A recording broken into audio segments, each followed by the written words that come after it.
Hey guys, Laura coming to you again from Omni Hotel in Nashville. You'll have to ignore, we've got some bands playing on a stage behind us, but I think you all will be able to hear us okay. I am joined right now by Bobby, and is it Lenderman? Lenderman.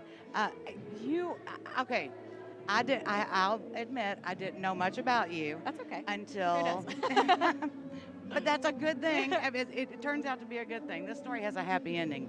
Uh, And then I started listening, and I was like, okay, I have to see the person that this sound's coming out of. And I was like, no, Oh, thank that you. sound is not coming out of this little body.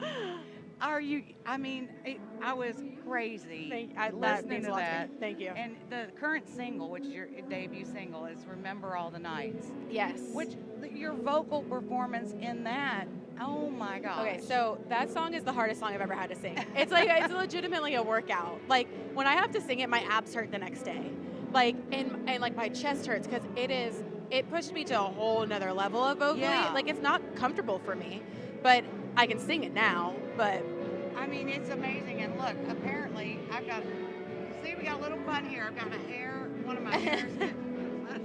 Hey, you never know what's going to happen.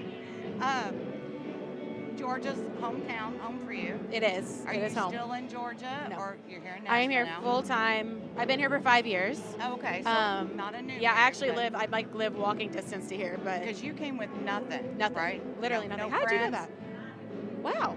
Yeah, nothing. I have my sources. No. Yeah, I had nothing. I didn't even have furniture. It was like, I'll just get it all there when I get there, you know? And that's kind of the definition of the Nashville dream. Yeah. But artists, songwriters, singers, it's a whole different breed. It is.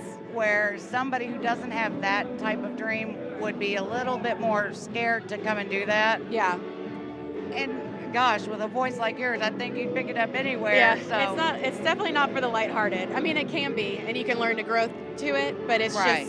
it's not easy. It It's has not never for the been thin easy. skin. Yeah. You got to have a lot of thick skin. A to lot do that it too. that comes from my mom for me though. So Which they have to be crazy proud of you. my mom and my dad. My dad's the type of person that if he's on a plane, he's playing my music for somebody on the plane. He'll be like, "You want to hear my daughter?" I'm like, "Dad, don't do it." But my mom is the same way. But my mom, actually, if I'm having a rough day, when you have those days where you're down and you're like, I just don't want to do this anymore. Right. I'll call my mom and she'd be like, no. If I literally called her right now and be like, Mom, hey, I'm going to quit music, she would drive up here and she'd sit me down and be like, no. And somehow she just says the right things and you're like, okay. So. Well, I've got a 30-year-old daughter and a 21-year-old son. So as a mom, when they really don't want to quit, it's just a tough day. Yeah. And we just have that way of talking you all through Yeah, it. But she really does. It's crazy how she does it. But you're blessed to have parents like that. I am very. A dad that'll brag on you like that, and a mom who'll be like, no, you're not, and here's the reasons why. Yeah, they're incredible. On Spotify, 300,000 streams. Weird. Yeah. I mean, that's crazy. I am so shocked by that in general, and just in general, like Spotify itself, like, and how it's like really created a way for artists to be heard without radio, without like these outlets that you normally can't get to unless you have like a label. And, Right. I know I hit 300,000 last week, and I was waiting for it. I kept checking it, and I was like, oh, so. It's insane. It's really cool, though. I'm excited for. I wanted to go even more. It took a little bit, but it was. And so you have the I remember the night, or all the nights. And when is a new album coming out? Full length album or EP? I have an EP under my belt. It has 6 songs on it. The only problem is I think we're going to do it single by single. We live in a single world. Right. Everybody wants to be married, but you have to have a single. Hey, that's a song. Yeah, right? Wow. Everybody wants to be married, but live in a single world. Yeah, that's nice. I'll remember that one and then just give you credit when I Right, it's on tape now.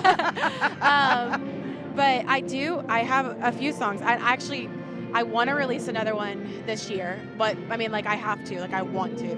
I wrote it with Travis Meadows, and it's my favorite song I've ever had in my whole life. I think it's my favorite song I've ever heard in my whole life, and it's literally mine. And I think that's something to say something. Yeah. It's just a matter of timing. I've learned through this whole process of just like being patient and having the ability to just wait. Yeah. And it's so hard for me to do because I'm a go, go, go person that I had to learn to wait. And it's just one of those things. I just have to wait. This single's still doing really well. And I don't want to block the momentum of this one yet before we release another one. And before when my management team is like, go, I'll be like, yes. So it's just waiting. Well, and it wasn't like you had all of these strangers to the music business on this song. I mean, you had Ricky Skaggs playing on this song. Which is weird. Okay, can I just be honest? Like, none of this should have happened. Like, I moved to Nashville, and I shouldn't have gotten the apartment I got. Somebody didn't show up to sign their lease, so I got to sign the lease. I met Travis Meadows because another big writer decided he didn't want to write with me. I met Ricky Skaggs because my producers decided to stay in Nashville one more day just to stay. And I met them, and I wouldn't have met any of them without my producers.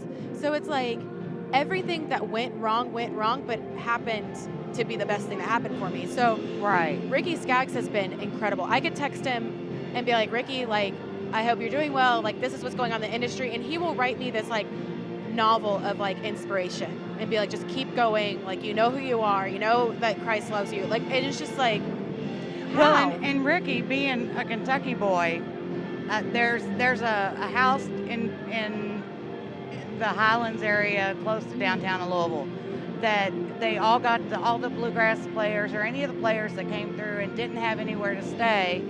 This gentleman opened up his home and they got to stay there, kind of like a hostel situation. Yeah. So I think he knows, and he's one of those authentic kind of people that stays true to the music and to the people. Yeah. And so I think that he definitely knows. He's been here a long time. Yeah, so. And he's just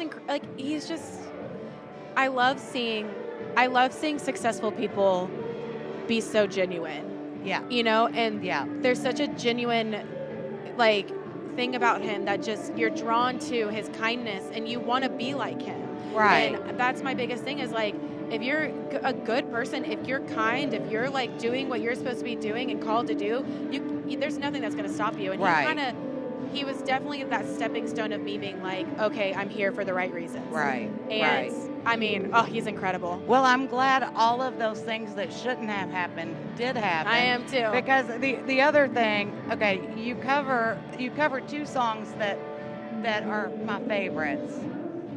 You cover Brett Young's Mercy. So, funny thing about that, I love that song.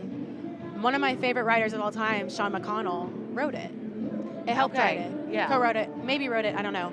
And I've listened to Sean McConnell since I was in 6th grade, when he was a nobody. Like, I would go to his shows of 5 people, and I didn't know he wrote it until I literally did the cover. And I was like, this is weird. Like, I love this. Yeah, I love it. Because that's one of those songs that when Brett sings it, if you're just in the exact right headspace, it can just bring you to tears. Yeah, and you did that same thing. Thank you. It was amazing. And then you went on to the next one I saw was You Say. Yeah. By Lauren Daigle. We just talked about this. And when I first heard her do that, I was like, what? Yeah. What? What? And so you did an amazing job of that one too. She's incredible. It kind of seems like you have this whole world out there ready that all of these things that shouldn't happen are going to happen. I hope so. I'm so excited to see where you go, Thank and you. I'm glad that you took the time to talk with us. I appreciate it. I appreciate it. Thank you for having me. No, great. Tell people where they can find you. You can find me on all social media. So you can find me on Instagram, which is Brailey Lenderman Official. You can find me on Facebook, which is just Brailey Lenderman. You can find me on Twitter, which I don't tweet anything about music. It's all about The Bachelor. That's the only time I'm not good at tweeting. But you can find me if you're interested in a Bachelor recap. You can find me at Brailey Music _music or just Brailey Music. We'll put them all up for you so that you have them too. But thank you so much. Thank you. Enjoy the rest of CRS. Well, thank you so much. You all make sure you look her up, get all of the music that's out there, and check out those covers too, because she's doing some great stuff. I think you'll be hearing a lot more out of her really soon. Thank you. Thanks, Bailey. Appreciate it.